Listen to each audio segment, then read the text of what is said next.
next one. This is by Adamenko from the Proton 21 lab in Russia. We believe that it was a black EVO that was shot into a 99.99% copper slug, and transmutation occurred, and we think it was a white EVO that came from the transmutation. We do know that the transmutation process did occur because of what we see with all of these new elements that are being shown from the microanalysis. Can you just talk a little bit about this process and how everything works here?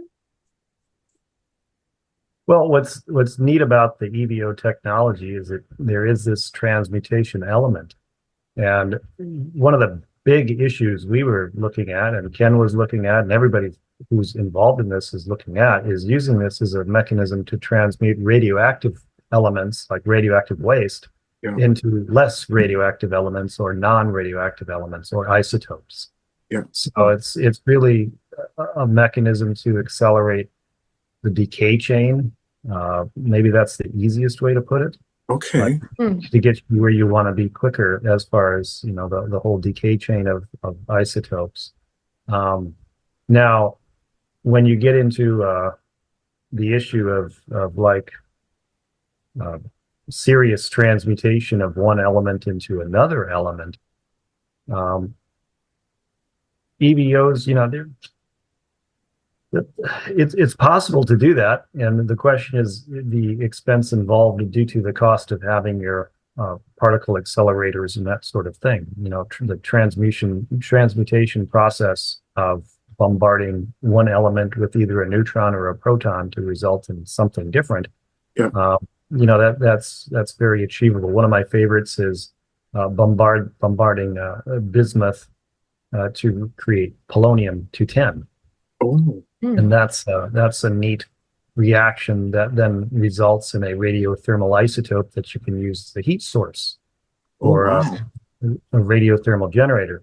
Now, to be able to achieve that without neutron bombardment is, you know, fantastic. Essentially doing it with a electron bombardment, and so, you know, there's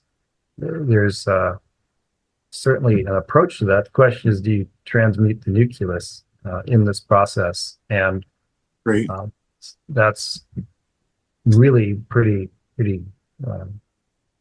So would we be correct in assuming that it was like a black EVO that was shot at the copper and it transmuted into a white? Is that sort of the way that it goes, or? Well, haven't really gotten into calling them black or white EVOs. You know, I just kind of consider them to be EVOs in general, and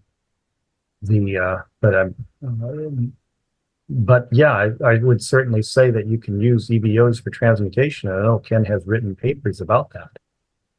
And his emphasis again was really upon nuclear waste remediation. And I think I've heard you say to me in the past that you could do that as fast as 48 hours with this technology. Yeah, that was some of the work that was done, and so it is a very rapid process. I mean, in under a week you can transmute reactive materials, and this gets into one of